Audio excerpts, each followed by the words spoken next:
In this video, we're going to take a look at slicing and dicing data.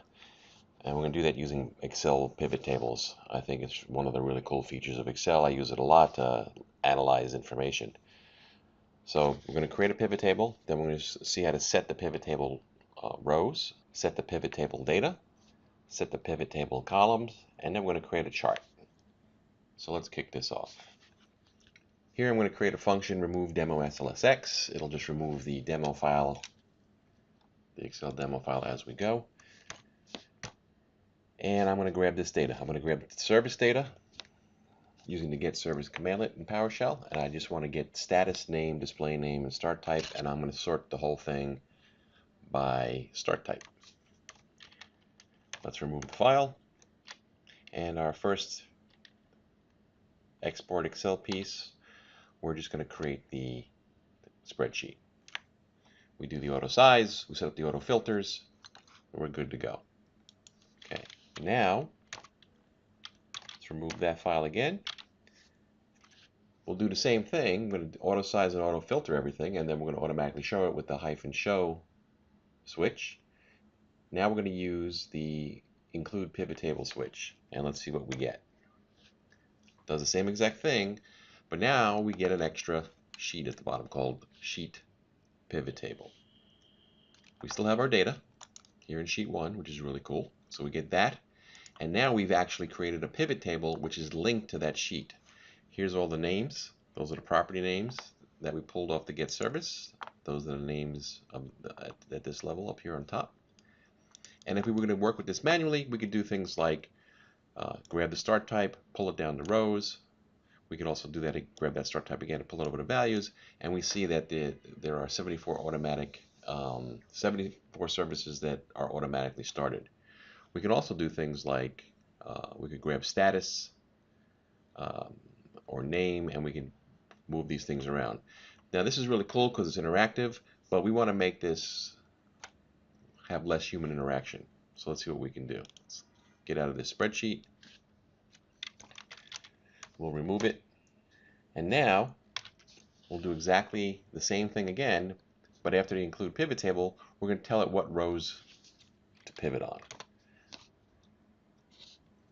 And notice that gets our row labels get automatically populated. The start type is selected and put into rows. We still have our data on sheet 1. So this is getting easier and better. Let's take this to the next step. Here, what I'm going to do is instead of stringing out all these different parameters, I'm going to set up a hash table in PowerShell. I'm going to name the parameters as the keys, show, auto size, auto filter, etc., and then give them values. I can tell it I want to pivot on start type, and I want to pivot the data also on start type. Now I can use PowerShell splatting. I'll let you look that up, but you can set up hash tables basically, and then you can then use the @ sign and the name of the hash table, and it will splat all the key value pairs to that function that you're calling. So I'm doing the same thing I did before, except I'm telling it what rows and what data to pivot on. Let's see what happens. And there's what we had that we manually did before, already set for us to go.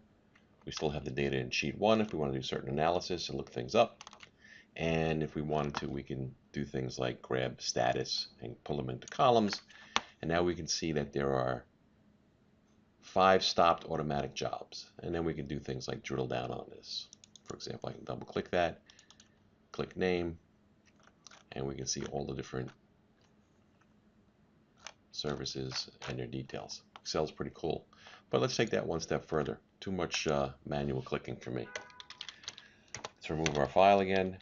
We'll set up our hash table, and this time we're going to do rows and columns. We're going to say rows are start type, columns are status, and our data is start type.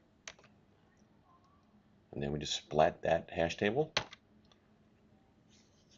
and this is where we get to. So now I have, in a single command line, in one line of code, pretty much, I can actually pull the data I want and then create a Excel spreadsheet and get a pivot table of the information grouped the way I'd like to, so I can do analysis on it super quick. Put this in my profile, put this up on a server, I can have reports daily looking at all kinds of information already sliced and diced. But it doesn't stop there. Let's get rid of that again. We'll set up the hash table one more time. And now I'm going to add a new switch called include pivot chart. And I want to tell it I want an pi exploded 3D chart. So it's the same data we've seen, but now we're going to include a chart. Let's see what we get. So that's pretty cool. Eye-popping graphics based on our information. I'm using get service. You can use this with get process. You can pull data out of a database. You can do REST endpoints. You can scrape web pages. The list goes on and on and on, what you can do with PowerShell, and easily interact with Excel to do very impressive stuff. That's the end of slicing and dicing data. Hope to see you at the next video.